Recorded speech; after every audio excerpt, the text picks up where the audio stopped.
Halos 2,000 graduates ng Philippine Military Academy ang inaasahang dadalo sa kanilang Grand Alumni Homecoming ngayong weekend.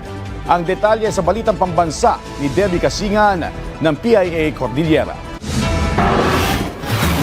Handa na ang Philippine Military Academy sa Grand Alumni Homecoming na gaganapin sa Sabado, Pebrero 15. Ayon kay Major Clive Levin, PMA Public Affairs Office Acting Chief, inaasahang dadalo sa pagtitipon ang mahigit kumulang 1,700 na PMA graduates. When it comes to the security measures,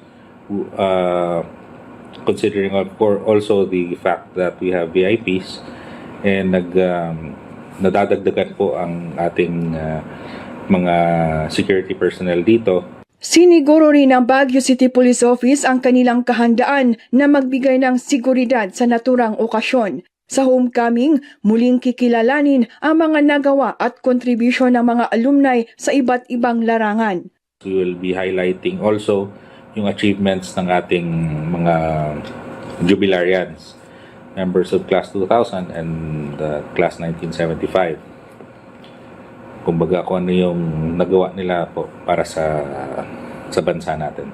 Ang host classes para sa Grand Alumni Homecoming ngayong taon ay mga PMA classes na nagtatapos sa number 5 at 0. Inimbitahan ng PMA Alumni Association Incorporated si Philippine Amusement and Gaming Corporation Chairperson and CEO Alejandro Tenco bilang pangunahing panauhing pandangal.